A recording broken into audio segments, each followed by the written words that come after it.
الحمد لله رب العالمين، والصلاة والسلام على رسول الله محمد بن عبد الله وعلى آله وصحابته الكرام الطاهرين. نرحب بكم أيها الأحباب الكرام مع وقفة متجددة من هذا البرنامج الكريم، والذي أسأل الله عز وجل أن يبارك لي ولكم في أعمالنا وأعمالنا وأوقاتنا، هو ولي ذلك والقادر عليه. نسأل الله تبارك وتعالى أن يتقبل منا الصيام والقيام والسجود والعمل والصدقة والزكاة، هو ولي ذلك والقادر عليه. حديثي معكم هو عبارة عن تصور كان يراودني منذ زمن، وهو لو أننا تصورنا رجلا قد نشئ على الحقد ونشئ على الكراهية. ووارد أن نتصور اليوم في مسلسلات اليوم ونحن نشاهد أن عددا من المسلسلات تعرض هذا اللون. قد يصدق على المجتمعات التي نعيش فيها، وقد يكون مبالغا فيه. على كل، نحن نلتقي في بعض الأحيان بأناس قد نشئوا هذه التنشئة على الحقد والكراهية، وقد امتلأت نفوسهم بكراهية الآخرين. إذا تفوق عليه بعلم أو بمادة أو بمال أو بمنصب، يتسارع إليه الحقد ويحرش الشيطان فيما بينه وبين أخيه وصاحبه. حديثي معكم عن التلذذ بالقرآن الكريم، لكن من منحى جديد. والذي أعنيه، دعونا نتصور أن هذا الشخص يريد أن يختم القرآن في هذا الشهر المبارك الكريم. صفدت الشياطين وأسلس له قيادة نفسه، فأصبح من السهل لديه أن يقرأ القرآن الكريم، وعزم على أن يختم القرآن الكريم كاملا في هذا الشهر المبارك. في اليوم 13 من شهر رمضان بلغ عند سورة يوسف، وبدأ يتفهم معانيها حتى بلغ عند آخر هذه السورة. وميزة هذه السورة، والذي يتغير فيها السياق عن غيرها من السور، أنها تحكي قصة من أولها إلى آخرها، قصة يوسف عليه السلام. ولم يرد ذكر يوسف أو قصة يوسف عليه السلام في القرآن الكريم إلا لفتة واحدة في سورة أخرى، عدا هذه السورة التي تحدثت من أولها إلى آخرها في الحديث عن يوسف عليه السلام.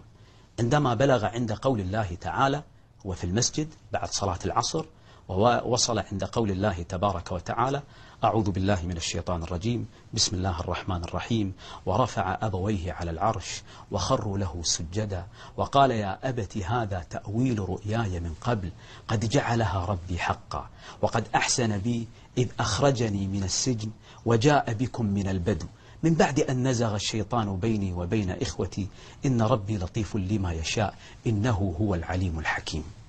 توقف برهة وأخذ يفكر: يا ترى ما الذي تعرض له يوسف عليه السلام في قصته فيما هو معروف مشهور، حتى يأتي في ختام الموقف مع إخوته ووالديه لكي يتحدث في هذا الإيجاز بنعم الله تبارك وتعالى.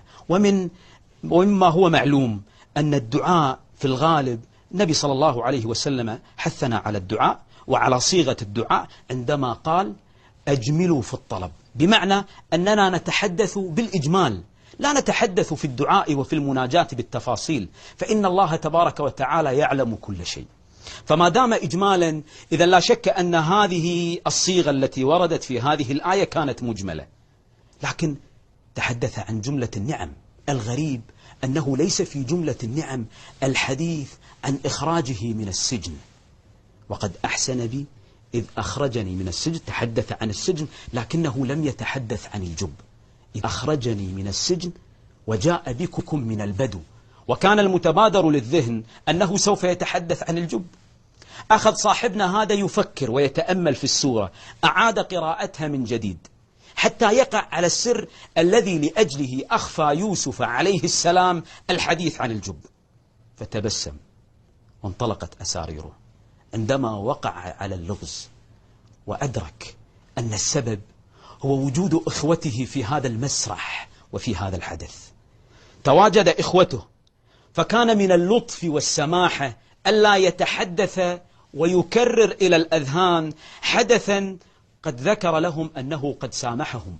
لا تثريب عليكم اليوم يغفر الله لكم وهو أرحم الراحمين.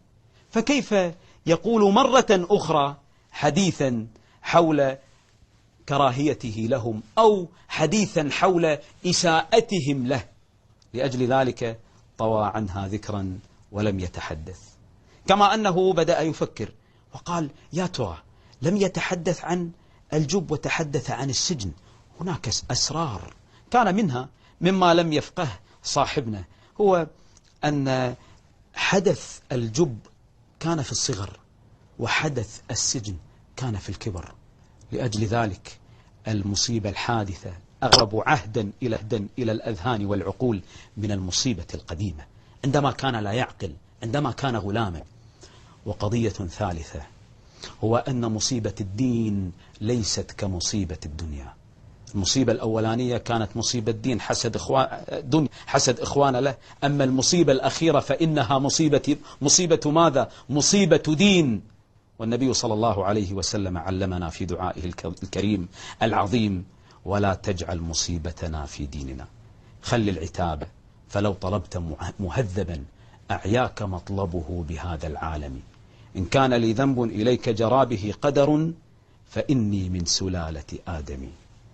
إذا أدمت قوارصكم فؤادي، صبرت على أذاكم وانطويت، وجئت إليكم طلق المحيا، كأني ما سمعت وما رأيت. إنها لحظات نعيشها في رحاب آية من كتاب الله تهذب النفوس. إنها آية نعيش في ظلالها، فلنجربها. جربت